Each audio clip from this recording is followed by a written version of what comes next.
BCom part second के सभी विद्यार्थियों का आज दिनांक 5 अगस्त 2020 को बहुत बहुत स्वागत। आज का हमारा कंपनी लॉ में जो टॉपिक है वो कंपनियों के प्रकार या यूँ कहें कि कंपनियों का वर्गीकरण, अर्थात कितने प्रकार की कंपनियां संचालित होती हैं, पाई जाती हैं। जैसा कि आपको स्क्रीन से दिखाई दे रहा है कि इनको मेन हेडिंग्स में लिया है और फिर उनके सब पॉइंट्स निर्धारित किए हैं। पहला शीर्षक निर्माण की विधि के आधार पर, अर्थात जिस तरह इन्हें निर्मित किया जाता है, और उसमें पहला बिंदु असम्मिलित कंपनियां अर्थात अनरजिस्टर्ड कंपनी।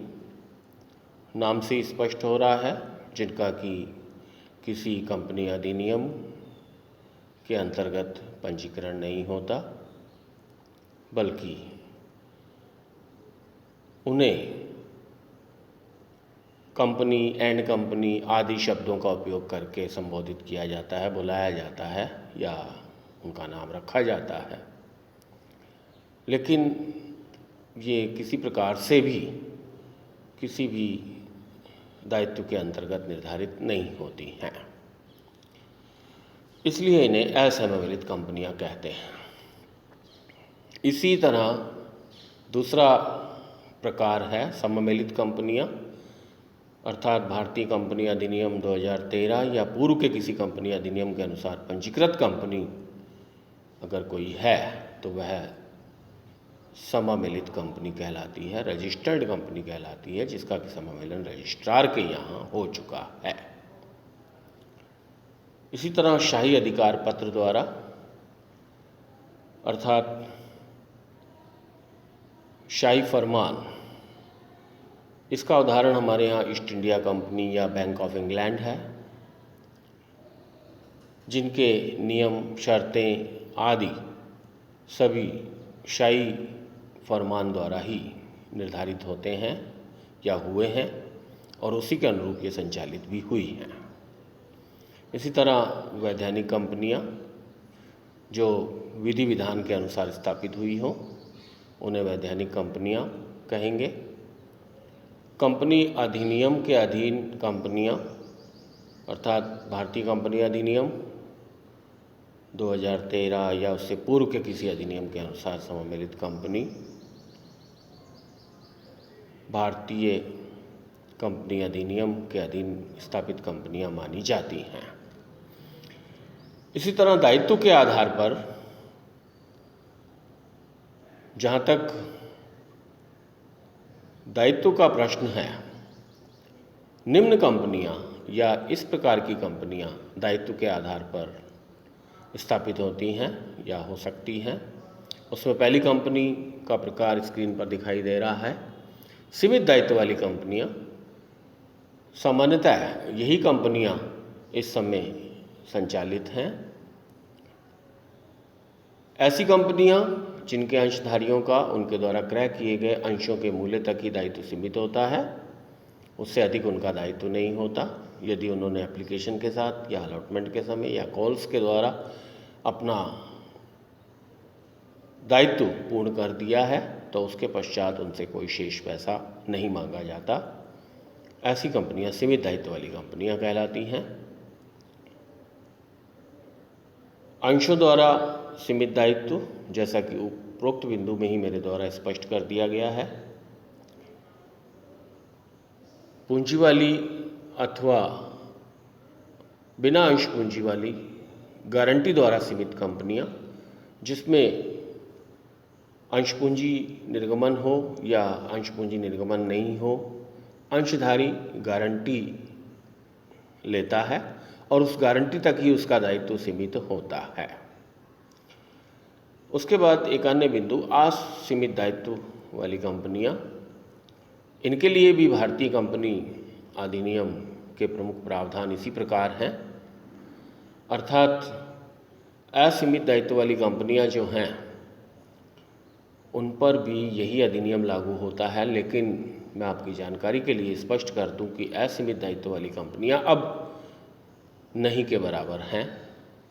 इसलिए प्रकार के रूप में जरूर इसका अध्ययन किया जाता है, लेकिन व्यवहार में ये कंपनियां नहीं पाई जाती हैं। तीसरा शीर्षक, सदस्यों की संख्या के आधार पर। पहला, सार्वजनिक कंपनियां, बहुतायत से पाई जाने वाली ये कंपनियां हैं, सार्वजनिक हैं, अर्थात पब्लिक का इसमें योगदान होता है, पब्लिक का अंशदान होता है। और सार्वजनिक कंपनी को माना जाता है कि जो निजी कंपनी नहीं है वह सार्वजनिक कंपनी है। इसमें न्यूनतम 7 सदस्य होते हैं और संबंधित राज्य के रजिस्ट्रार के यहाँ इसका पंजीयन कराना आवश्यक होता है। उसके पश्चात निजी कंपनियाँ, इस पर पूर्व के अध्याय में हमारे द्वारा विस्तृत अध्ययन किया जा चुका है। फिर भी मैं आपकी जानकारी के लिए स्पष्ट कर दूं कि जिनकी अंश पूंजी निर्धारित की गई राशि तक होती है तथा अपने पार्षद अंतर नियमों द्वारा जनता में अंशों के निर्गमन पर प्रतिबंध लगाती है, अंशों की हस्तांतरणशीलता पर प्रतिबंध लगाती है और अपने सदस्यों की संख्या 200 तक सीमित रखती है। नियंत्रण के आधार पर जो चौथे शीर्षक के रूप में हम अध्ययन कर रहे हैं, सूत्रधारी कंपनी, होल्डिंग कंपनी, ऐसी कंपनी जिसका कि नियंत्रण अन्य सहायक कंपनी पर होता है, अर्थात उसकी सहायक कंपनी होना अनिवार्य है। तो जो मुख्य कंपनी होगी वो सूत्रधारी कंपनी कहलाएगी। सहायक कंपनी अर्थात वो सार्वजनिक कंपनी की सहायक कंपनी हो सकती है या किसी सूत्रधारी कंपनी की सहायक कंपनी हो सकती है। ऐसी कंपनी को हम सहायक कंपनी कहते हैं। सहयोजित कंपनियां भी होती हैं। इसके पश्चात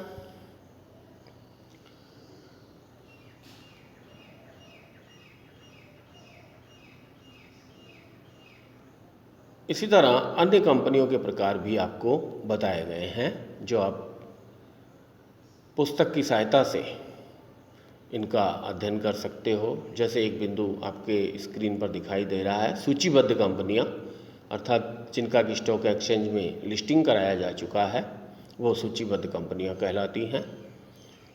जिनका लिस्टिंग नहीं हुआ स्टॉक एक्सचेंज में वो असूचीबद्ध कंपनियां कहलाती हैं। इसी तरह धर्मार्थ कंपनी भी होती है जो सिर्फ दान, धर्म आदि के लिए ही स्थापित हुई हो, धारा 8 के अंतर्गत, उसे धर्मार्थ कंपनी कहते हैं। तो मेरे द्वारा आपको कंपनियों के प्रकारों का विवेचन किया गया है। आशा करता हूँ कि आपको समझ में आया होगा। आप अपने स्तर पर पुस्तक की सहायता से अपने नोट्स तैयार करें और परीक्षा हेतु उस उपयोगी प्रश्न को तैयार करें। धन्यवाद। नमस्कार।